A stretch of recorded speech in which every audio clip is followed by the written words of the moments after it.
It is said that leadership consists of nothing but taking responsibility for everything that goes wrong and giving your subordinate credit for everything that goes well. Our guest today described himself as an experienced visionary leader of our time. Since arriving here in Nova Scotia about 3 years ago, he supported the Immigrant Initiative, represented the Nigerian community at the Halifax Chambers, among other things. So, Jonathan, thank you for joining us today. Thank you, Promise. Good evening. How are you? I'm doing fantastic, and I'm sure you're doing good too. So, for the benefit of the audience, tell us about yourself, Jonathan. First of all, I'd like to say a big thank you to the community itself, the past executives of the Association of Nigerians in Nova Scotia, all protocols duly observed. My name is Jonathan Okwo. I like to call myself a community servant.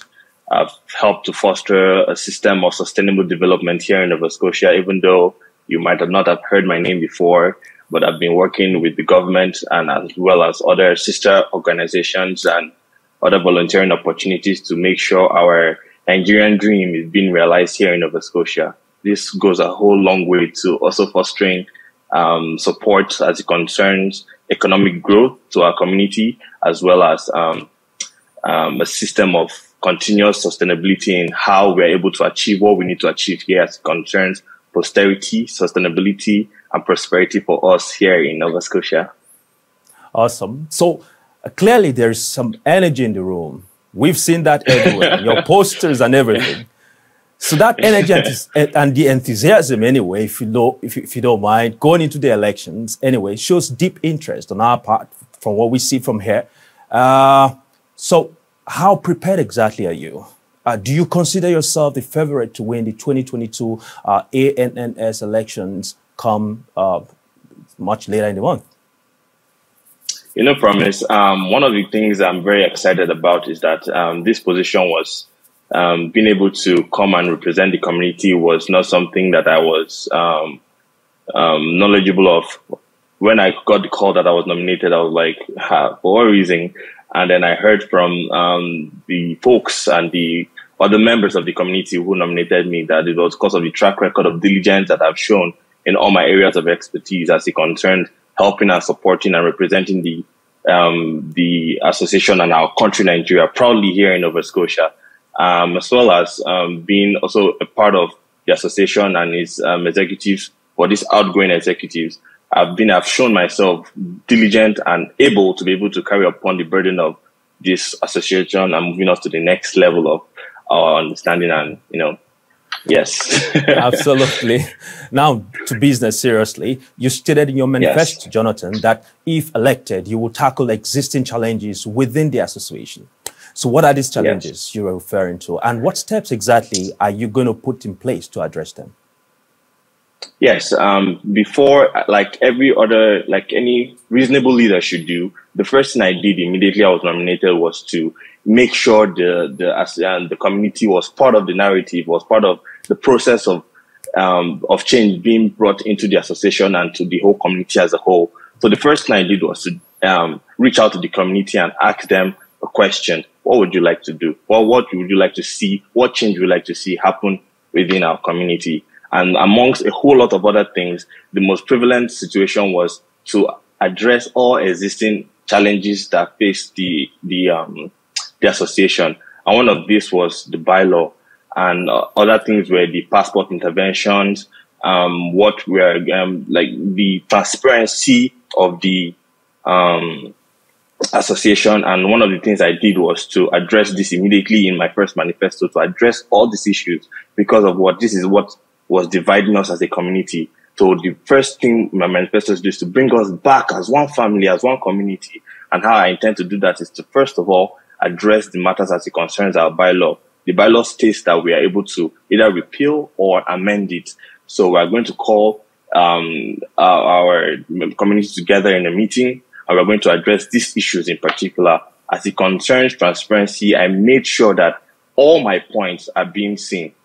Everything that I set out to do was they're already sent out. Everyone is going to see them. I put them out as a PDF file so you can download them and hold me accountable to what I've said. And this is what I see is very valuable. And that's why I see myself as being leading us to the future we want, because of this is something we said we wanted, and it's something that I'm actually bringing into fruition. Right. So just to give us a sense of, how you intend to address the issue of lack of community engagement, member support, and improvement of basically Black businesses initiative within the space we find ourselves. How do you intend to carry out all this? Yeah, so one of the things that I found is that we are a whole lot of connected individuals here in Nova Scotia. And then the main thing that I know that many people are looking forward to is being able to be connected to the resources available.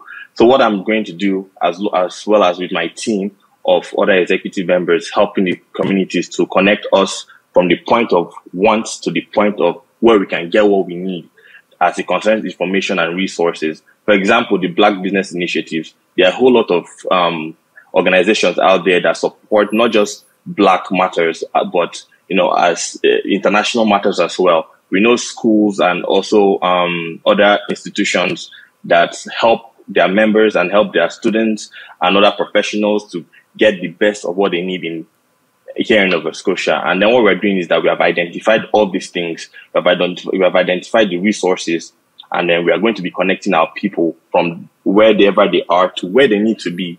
Right? We have identified all the challenges, and we are connecting them to where they need to be. And that's something that I find that is very valuable. So what I'm bringing in is not just I'm bringing in the actual resources and connecting people to exactly what they need. We have a whole lot of professionals here within the Nigeria community. This ranges from people within the professional sphere to cultural sphere to even industrial sphere, even businesses. We have a whole lot of young and also young businesses here in Nova Scotia that are owned by our own people. So we're going to be reaching out to those people to also connect us to the resources that help them to get to where they are to be, very good businesses. If it's in school, we have the resources to get students or temporary residents here to get to the maximum potential that they need to get. Yeah. Right.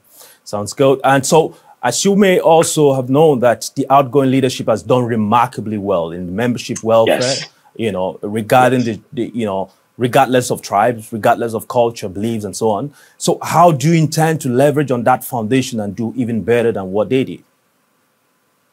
Yeah, so one of the things I would like to let people know is that what we're doing is not to radically change the system that has already been established, but to build upon it, right? There's no leadership that has come or gone that didn't do something significant. Even if it's little, it's significant because it has brought about the advancement that brought us to where we are today. Right. So what we're going to do is to leverage on that support, speak to them, let them, so we can have the same access to the information and resources they had. Right. And then build upon that and make sure that everything that they have done so far isn't left behind, but they are taken to the next level. So like I said, I'm one of the outgoing ESCOs, so I'm aware of all these significant changes that have happened. I speak with the other outgoing executives, and we know exactly what our challenges were. And then we are building upon those challenges, getting first our strength, and then building upon that strength and giving it out to our community members so that we can get the next level of understanding and posterity in Nova Scotia. That sounds like one who is really prepared for the fight. So on a final note, what message do you have for our audience, Jonathan? Well, thank you very much, Promise. It's been a wonderful and very interesting campaign so far. But I'm happy for the engagement of the community. It's very, very important. I like the fact that we are part of the narrative, and I understand the challenges that we are facing today, and I know that we need to get to where we need to be within the next 2 years. It's not going to be easy. I understand this, but this is something that I've come and grown to embrace. I'm embracing the challenges. I understand that there's going to be a whole lot of fences and hurdles to cross, but this is something I've come to terms with, right? And I know that with the support of the community, the support of our people, that we're able to take us from where we are to where we need to be tomorrow. Absolutely, where we need to be. So it's been our pleasure, Jonathan, having you on the show today. Thank you very much, Promise.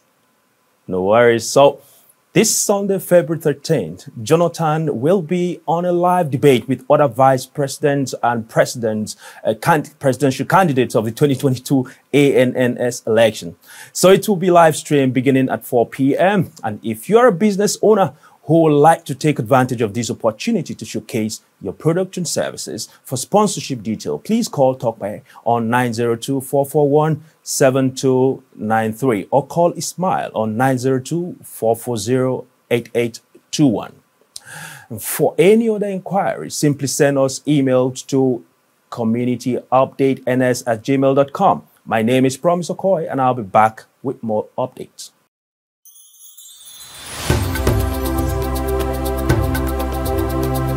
Hello, my name is Oluseyi Ajetomobi. I'm a licensed realtor in Nova Scotia, and I'm with Royal LePage Atlantic.